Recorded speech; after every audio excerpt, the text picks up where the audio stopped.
All right, let's dive into a real head scratcher. We're talking about China, right? The country that basically is e-commerce. You can get anything, and I mean anything, delivered to your door. And yet, physical brick and mortar stores aren't just hanging on. They're making this incredible comeback. So what on earth is going on? I mean, this is the big question, right?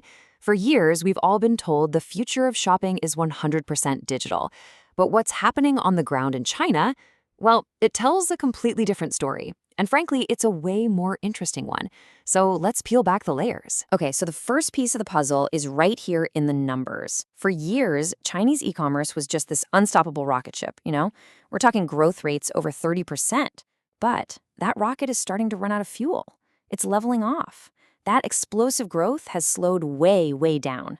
The online market is just getting crowded. It's maturing. And right when that happens, when the online world starts to feel saturated, bam, this opening appears. A brand new kind of physical store is just bursting onto the scene. And the speed and the scale, it's just mind-blowing. Just look at this. A chain called Busy For You. All they sell is snacks. Simple, right?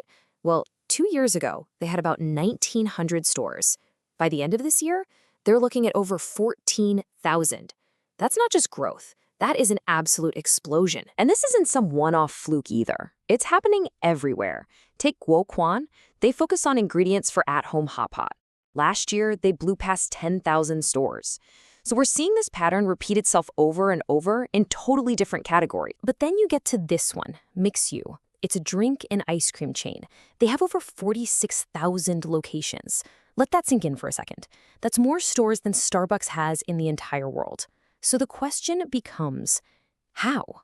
How is this even possible? All right, so here's the first major clue to how they pull this off. It's a totally different strategy.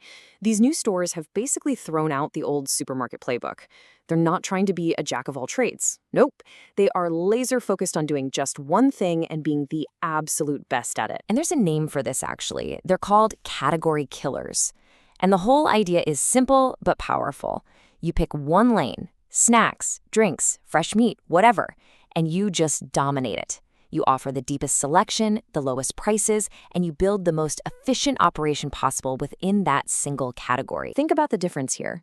The old way, your typical supermarket, is wide and shallow. It has a little bit of everything, but it's not an expert in anything. This new way is narrow and deep. They do just one thing, but they go all the way down the rabbit hole. And that focus is what makes them so unbelievably efficient. And what this does is it creates this crystal clear connection in your brain. You think hot pot night, you think Guaquan. You want a cheap good drink, you go to Misue. They literally become the go-to authority. But, and this is a big but, that amazing focus, that's only half of the story. See, the cool-looking stores and the super low prices, that's just the tip of the iceberg. That's what we see. The real magic, the hidden engine that powers this entire thing, has almost nothing to do with the storefront. It's all about what happens behind the scenes, in the supply chain. Okay, let's circle back to Mixu for a second. A company with 46,000 stores. They must be in the business of selling drinks to people, right? That's what they do. Or is it?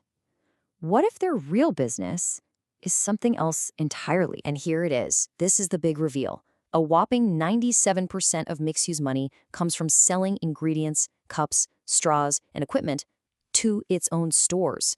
This is the absolute key. Mixu isn't really a tea shop company selling to you and me. It's a gigantic B2B supply chain monster whose real customers are its own franchise owners. So how do they pull that off? They totally rebuilt the supply chain from the ground up. You know, the old way had all these middlemen, distributors, wholesalers, and every single one of them took a cut, raising the price. These new guys, they just cut them all out. They either go straight to the factory to buy stuff, or in a case like Mixu, they take it a step further and just build their own factories. That gives them absolute control over quality and, you guessed it, the cost. All right, so you've got this killer product focus, and you've got this super tight supply chain. Great. But how in the world do you copy and paste that model 40,000 times without the whole thing falling apart? Well, the answer is technology. It's like a central digital brain that runs the entire empire. What they've created is basically a franchise in a box. They hand every new owner this complete plug-and-play digital toolkit. Every single sale gets logged in a central system, sending data straight back to headquarters in real time. That data then automatically tells the store owner, hey, you're running low on this, order more. It's all connected, from the warehouse to the suppliers, right down to remote cameras checking for quality. It's a well-oiled machine. And the human impact of this is it's huge. This technology makes opening and running a store so straightforward that it's creating this whole new generation of entrepreneurs. We're talking about former teachers, factory workers. You don't need an MBA to do this because the system does all the heavy lifting for you. The inventory, the ordering, it's genuinely empowering everyday people to own their own successful business. Okay, so let's put it all together. The model is 1. Focus on a single category.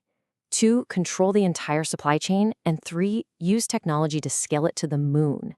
So now that we know the secret sauce, what can we learn from all this? And what does it mean for the future of retail everywhere? What's really wild is seeing how this playbook can be used for completely different things. It's not just about low prices. You have a high-end skincare brand, Lin King Xuan, using supply chain control to guarantee exclusive ingredients for a super premium luxury experience. And then you have Mishui using the exact same principle of control to deliver pure efficiency and rock-bottom prices. It's the same playbook, but for 2 totally different games. But there's a really important cautionary tale here, a word of warning. And it comes from that fresh meat seller, Kanda Ma. They grew so fast, so aggressively, that in some places, their own stores started cannibalizing each other's sales. The franchisees started to lose money. And that's the Achilles heel of this whole system. It's a critical lesson. The entire model depends, absolutely depends, on the individual franchisee making a profit. If they don't win, nobody wins. So, when you boil it all down, this revolution isn't really about online versus offline. That's not the real fight. It's about focus, it's about efficiency, and it's about empowerment. It's about taking the old, clunky supermarket model, breaking it apart, and rebuilding it better, one piece at a time. And that leaves me with one last question for you. Just look at your own shopping list. Your daily coffee, your pet's food, fresh bread. What's the next big category that's just waiting for its own category killer to show up on your street?